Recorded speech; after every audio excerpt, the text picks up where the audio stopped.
What's up, everybody? This is Ben, your back fence farmer, and today I'm going to discuss to you a little thought I had when it comes down to growing and raising your own food. Here we go. So as you can see, this is where the pigs were. So we had 4 pigs. You can see that they've done a nice job of tilling and destroying and rooting, and yes, all good stuff. I've had to go through and rake it all up and try and level it out. Hopefully I can get a tractor to come in here and get some good grading done so we can make sure that this stuff gets leveled out like it needs to. But an empty pig pen is always a sad thing to see. I had to take the fence down today, and yeah, you can really kind of get a glimpse as to where everything was. But it's something I think that ultimately is going to be a good thing, and here's why. So why do I think it's going to be a good thing? Here's my idea, is I have a different sense of connectivity to the food that I raise and produce than most people who just go to the grocery store. It's different. I'm not saying it's better, I'm saying it's different. It's different than the person that's going into Whole Foods and they're just buying their humanely raised, you name it. It's different than the person who walks into an Aldi or an H-E-B or Kroger or whatever your grocery store is and purchases something. It's even different than those of you who are going into a farmer's market or going to the farm. And again, I say all this to tell you, it's not anything that is better by any means. It's just different. And why? Well, because especially with, let's take these pigs. Okay, there were 4 of them. One of them, our runt, she ended up going to a neighbor, so she is still she's gonna have a nice long life. The other 3 went to the butcher, and they will be there to nourish our family for a long time. And it's something that we do. We had them for close to 7-8 months, and yeah, we grew pretty close to them. And I know what you're thinking is like, how dare you? How could you grow so close to something only to have it killed or butchered? And the answer really is, I don't know.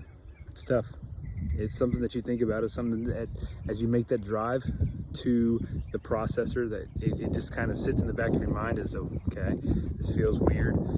It feels weird when you pull up. It feels weird when you talk to the butcher about cuts. It feels weird being on that end of it. But I guarantee you I feel a lot better doing that. And I know we're not going to waste any of this food, any of this meat, any of this stuff, because we worked our butts off and we're extremely grateful for the animals themselves. So it's a tough conversation. It's one that I don't really know how to describe to you unless you've done it. It's just different. And again, said it's not a holier than thou. I'm not any better. I just kind of wanted to give a little perspective to it is all.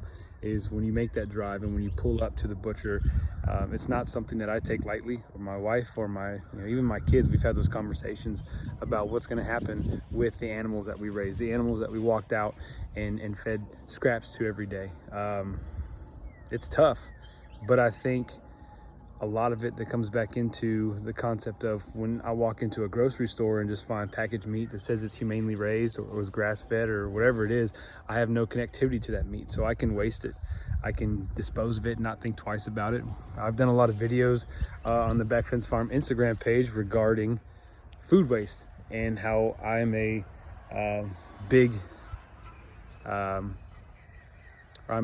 anti-food waste, and I think this is one way that I combat that, is to ensure that the animals that I'm raising, the animals that we're working to grow, there's the donkey, we're not wasting them. And I guarantee you, I'm gonna get that in my kids' minds, to understand my family's minds, that hey, we're not taking advantage of this animal by wasting it. We're not gonna go through and not be grateful and have a major sense of gratitude for what occurred with the whole process, from the time that we pulled up in the driveway with the piglets to the time that we had to make that drive to the butcher. So it's just one of those things.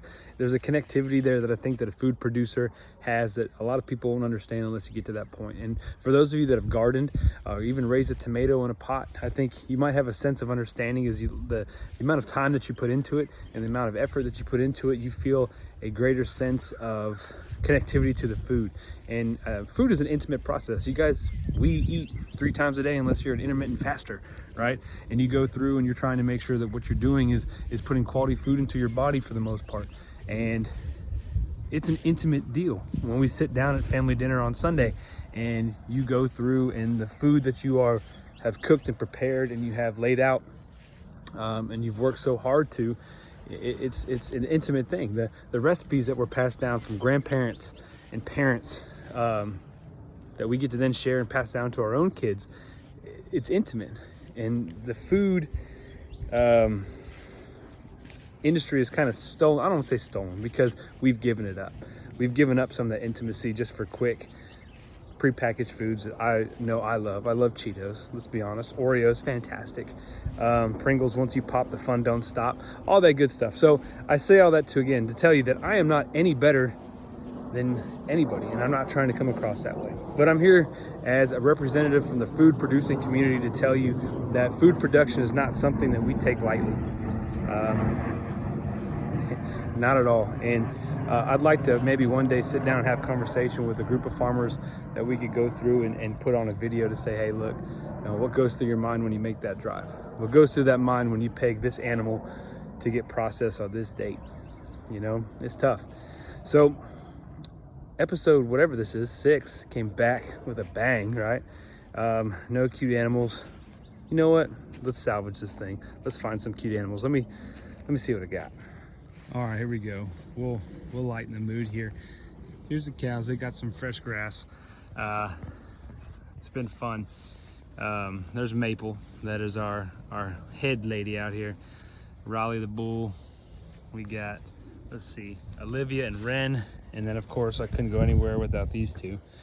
Good times, right? So I give you happy cows on pasture, and the world is better for it. Your moment of sunshine. Oh, look at that, a fluffy little calf. Still not a fan.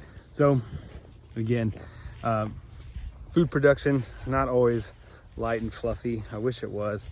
Gosh, I wish it was. I wish it was a happy-go-lucky thing. I'll tell you, it's fulfilling. Fulfilling, that's a better way to say it. Very fulfilling. It's very rewarding to be able to produce food and work alongside some of these guys and gals right out there. My ruminants ruminating, doing ruminant things. It's great. Plus, I made, ooh, you wanna get a fashion tip? Huh? Jorts. There you go. I made some jorts out of a ripped pair of jeans. Thanks, pigs, for your parting gift. So all in all, food production can be messy. Food production rewarding. Man, go out there and support the people that are producing food.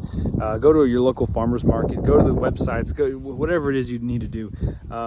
Would love to be able to help connect you to some, and I'll put some links into the show notes to say, hey, go and see these people, go and visit these people. These are people that I've purchased from, I've talked to, I know, and people that we support. So doesn't mean that that's all there is, because there's plenty of people out there that are doing awesome things. Just wanted to throw that out there. So it's good to be back. I hope you are following along at Back Fence Farms on Instagram, subscribing, doing all the fun stuff.